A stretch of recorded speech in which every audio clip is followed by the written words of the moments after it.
Welcome to Getting Saucy, the show about sandwich spreads. Tonight we'll discuss our favorite mayonnaise recipes, and later we'll take a quiz on the history of honey mustard. But first, let's welcome our guests.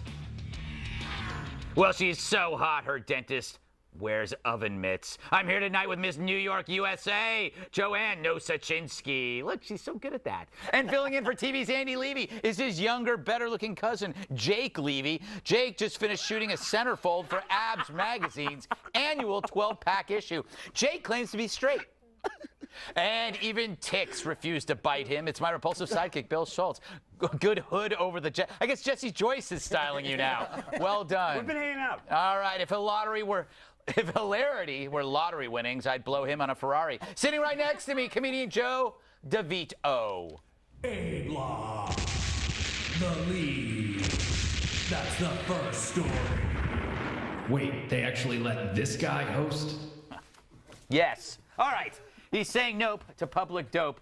Recreational marijuana use may be legal in Colorado, but Denver's mayor doesn't want to see or smell you smoking it. On Monday, Michael Hancock introduced an ordinance that would make it illegal to light up in public places like city parks and also on private property where the weed can be seen or smelled. If the ordinance is passed, offenders could be subject to a $999 fine. That's silly. And a year in jail, which sounds like fun. Supporters point out that similar laws exist for booze, but ACLU, don't know what that is, says making it illegal for people to fire up their bongs on their own porch is going too far. Mayor Hancock tells the Denver Post, quote, "Marijuana is one of those elements that can be quite pervasive and invasive. I shouldn't have to smell your activities from your backyard." Tell me about it. We asked a Denver resident for comment.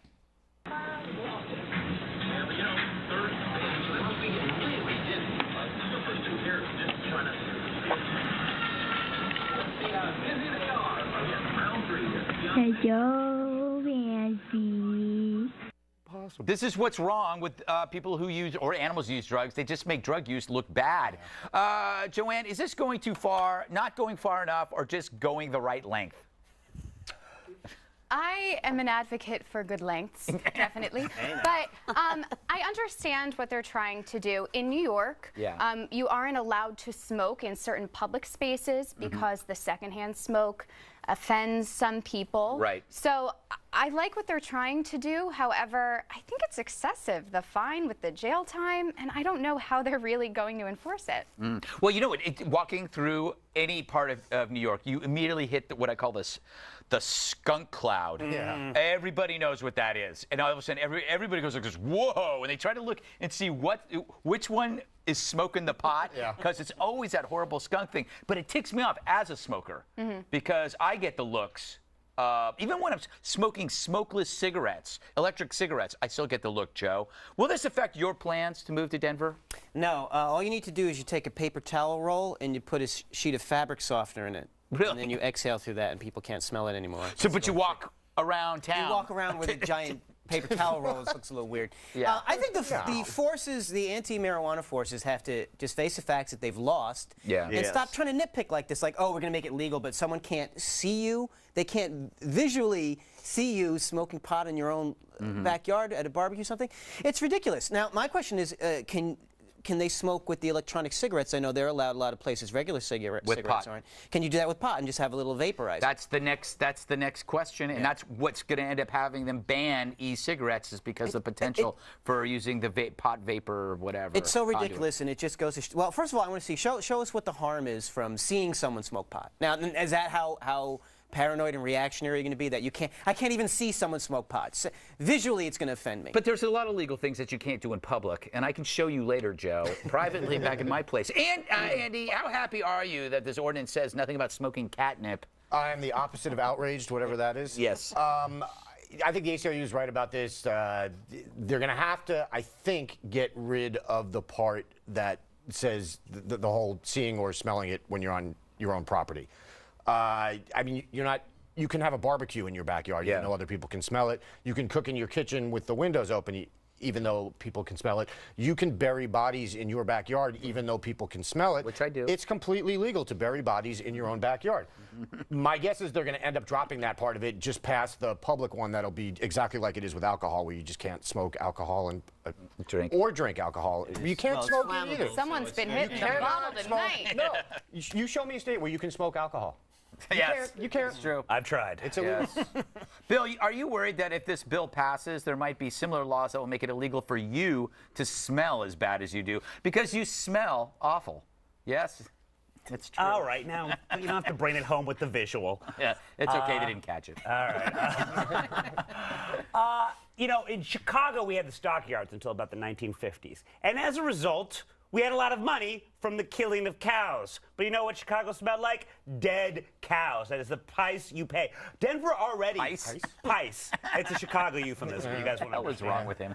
But Denver smelled like weed before it was legalized. When they just had the dispensaries, it permeated everywhere you went. You could not smell weed. So I don't understand what the difference between then and now is. It smells like money. It's making money for the area. Shut up and be happy with it. Okay. The price you pay. My theory here is the worst proponents for drug decriminalization are the users themselves, because it's like imagine during Prohibition, if people were walking around acting drunk and they smelled of booze and were throwing up.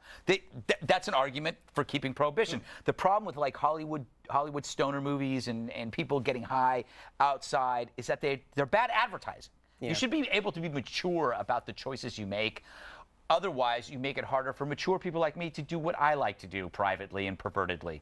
There's nothing and publicly. And publicly. I do nothing publicly. Well, I think you don't know the difference between public and private. I think that's part of the problem here. That has been a part of my problem. That's what the judge said. All right, let's move on, shall we, teleprompter? There you go. Way to stay alive. From making pot legal to the chosen people, is she just pathetic or anti-Semitic? It must be another episode of...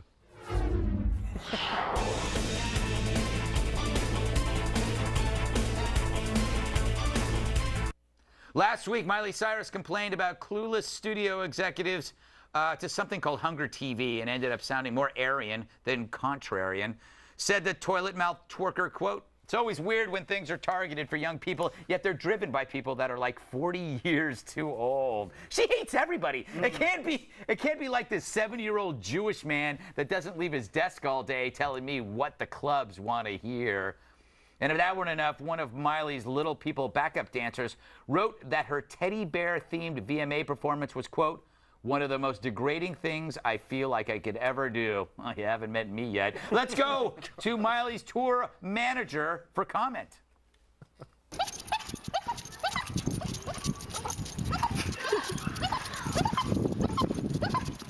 It's amazing you were shouting questions and he won't talk to the press. Joe, Miley Cyrus has no common sense. She's always high. She's got a coated tongue. And now she hates the Jews. Your perfect wife.